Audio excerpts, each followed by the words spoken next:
Hello friends, कैसे हैं आप सब। तो आज डिस्कस करते हैं इंपॉर्टेंट टॉपिक इस टेट के लिए। इसके पहले 8 क्लास हो चुकी है, एक क्लास 9th है। तो टॉपिक कौन कौन से हैं? पहला है लेवल ऑफ टीचिंग, जो शिक्षण का स्तर है।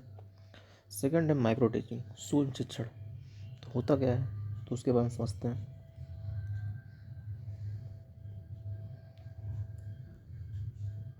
तो सबसे पहले यहाँ से शिक्षण का स्तर, लेवल ऑफ टीचिंग। तो शिक्षण के स्तर को 3 स्तरों में बांटा गया है। कौन कौन से? पहला है स्मृति स्तर, मेमोरी लेवल, या हार्वर्ड ने दिया था। इसमें बताया गया है इस स्तर में बच्चे के रटने पर बल दिया जाता है। सेकंड में बताया गया यह शिक्षण अधिगम प्रक्रिया का सबसे निचला स्तर है। नेक्स्ट है, इस स्तर के शिक्षण अधिगम का उद्देश्य केवल ज्ञान प्राप्त करना है या छोटी कक्षाओं के लिए होता है। सेकंड आता है समझबोध स्तर, अंडरस्टैंडिंग लेवल, या मॉरिसन ने दिया था। यह स्मृति या स्तर स्मृति स्तर से कुछ ऊंचा है। इस तरह में रटने के बजाय ज्ञान को अच्छी तरह से समझने पर बल दिया जाता है। उसके बाद नेक्स्ट है, इस स्तर में बच्चों को जो ज्ञान दिया जाता है या नियम या सिद्धांत बताए जाते हैं तो इस तरह से प्रदान किए जाते हैं ताकि बच्चा उनका व्यवहारिक रूप का भी प्रयोग करे।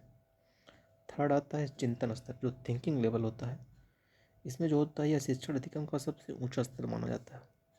इस स्तर में बच्चों को अपनी मानसिक शक्तियों के विकास के पूर्ण अवसर प्राप्त होते हैं।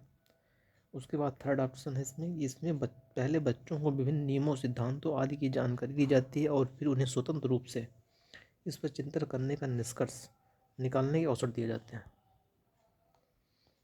नेक्स्ट टॉपिक है सूक्ष्म शिक्षण, माइक्रो टीचिंग। होता क्या है सूक्ष्म शिक्षण? यह शिक्षण का एक छोटा सा रूप है जिसमें क्लास में शिक्षण क्रियाएं सूक्ष्म रूप से कार्य करती हैं। सूक्ष्म शिक्षण विधि का विकास एलन महोदय ने किया। सूक्ष्म शिक्षण से कम समय में अधिक दक्षता प्रदान किया जाता है।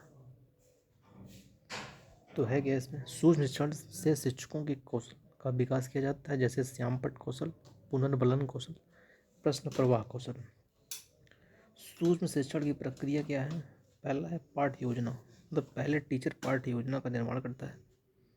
सेकंड जो होता है कक्षा शिक्षण, पाठ्य योजना बनाने के बाद टीचर क्लास में आकर पढ़ाएगा। शिक्षण करवाने के लिए 6 मिनट का समय रिजर्व होता है। थर्ड होता है प्रतिपुष्टि, मतलब फीडबैक, फीडबैक देने के लिए 6 मिनट। फोर्थ होता है पुनः परियोजना, इसमें 12 मिनट। पुनः शिक्षण 6 मिनट। फिर पुनः जो फीडबैक जो होता है 6 मिनट के कुल 36 मिनट का जो होता है माइक्रो टीचिंग के लिए दिया जाता है।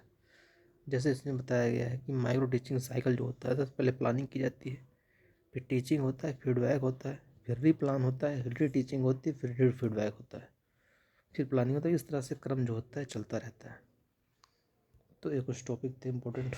चलिए मिलते हैं फिर नेक्स्ट वीडियो में, तब तक के लिए थैंक यू सो मच।